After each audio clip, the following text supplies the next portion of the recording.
In a lot of ways, it was very much like I watched the debate last night like a heavyweight boxing match. And from the start, there was intimidation that was going on. You know, like when the boxers walk into the ring and you gotta, Oh, you think the handshake was intimidating? The handshake was definitely done for intimidation. And it threw him off. He was like, wait, she's coming over here? Yeah. And it was also weird that she introduced herself. But I thought that was intimidation also. All pre-programmed. Yes. Pre-programmed, but intentionally. Yeah. So once the debate got going, I mean, I guess the general consensus is that Kamala Harris represented herself very well, if not won the debate. Of course, people who support Donald Trump will see it completely the opposite way.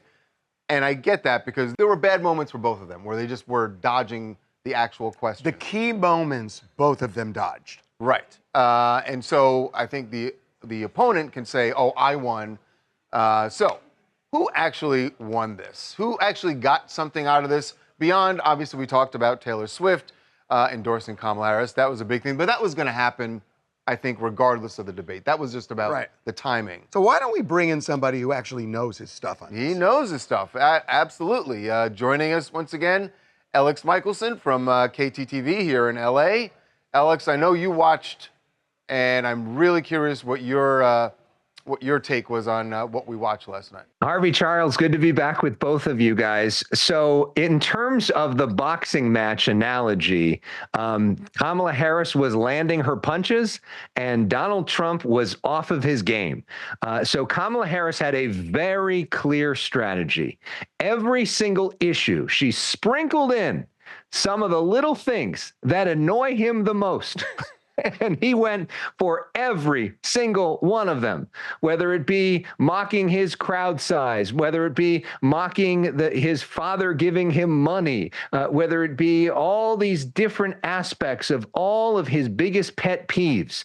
And he went for it every time. So instead of Trump being on the offensive, prosecuting the case against Harris, her biggest weaknesses, or talking directly to the voters, he spent so much of his time focused on all of his old grievances.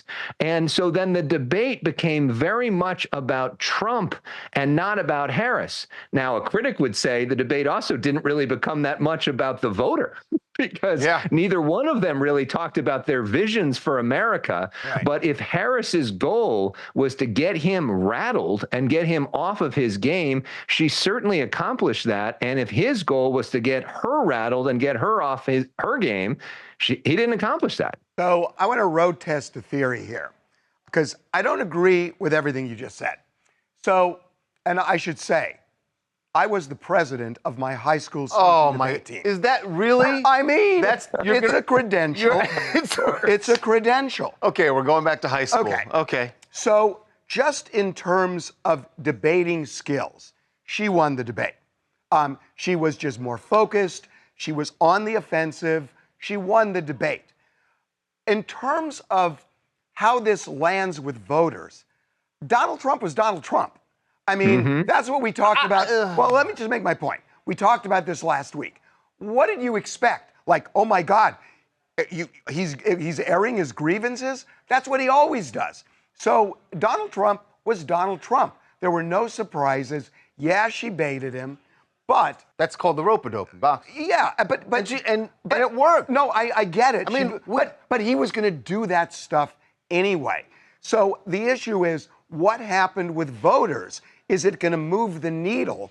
And when I turned it off, I thought, she won, but I don't see any seismic change here at all. There may not be, but if one of her big challenges was to look presidential, to look like she belonged there, to not be overrun by him, she wasn't overrun by him. I mean, think about a lot of the debates, especially the Republican primary debates that Trump was involved in. He just ran over his opponents and made them look small. She made him look small. She did not hurt herself at all, and she probably helped some, but I mean, do you think Trump supporters are going to say, oh, God, she was so much better, I'm going over to her side? No. No, and Trump supporters gonna also are very angry at ABC News. They felt like the debate was unfair. They felt like he got follow-ups, he got fact-check, she did not. They feel like it was 3-on-1. And so if you look at the anger on the conservative side, there is a lot of it pushed at David Muir and Lindsey Davis, and not even at Trump. But they feel like Trump, who is very good at grievance politics, was getting the raw end of the deal. And that's where a lot of the conservative frustration is right now. Which could animate them. But I know what you're saying about Trump was Trump. Right. But we just have to talk about the one moment, because there's Trump being Trump, but the moment of the night seemed even extreme for Trump, that it was a different level of unhinged. The whole cat eating the cat thing, when everyone, I think, had the same reaction that Kamala Harris did. Like, what? What are you talking about? People eating, like, that would have been an actual, if that were something that was happening, that was actually happening, that would be a widespread story. That doesn't happen and suddenly you're just gonna. But the story had come out and had been debunked. And had been debunked. So why did he bring it up again? It just He's showed brought how up a lot of stuff like this But it just showed how before. unhinged he was, and it really It's made Trump. it. But part of the danger for Trump is he spends so much time in the conservative media echo chamber, where a story like that, it lives for a long time, that he doesn't spend a lot of time interacting in other media echo chambers. So he assumes that a lot of people are watching the same sort of Fox News content that he sees all the time. And that's not where those people that matter are, Harvey, that you're talking about. We're talking about maybe 7% of 7 states. That's all that matters. Right. So it's not about really his base or getting them more angry about eating cats. Well, okay, fair who's enough. undecided and who's going to win them over. And Harris helped herself, and Trump didn't really help himself. But I thought he helped himself by nailing her on the fracking a bit. Well, that's a big issue in Pennsylvania. Fracking's a big issue. Right. But the two issues that seem to resonate the most, the economy and immigration. Right. And she didn't give clear answers on those two issues, especially what happened over the last 3.5 years. And I think a lot of people wanted to hear an answer to that. And that's the one area I'm surprised, if she had all this preparing that she had done, there should have been a better answer for those two issues. She didn't give clear answers to them. She wasn't pushed by the moderators when she didn't answer their questions.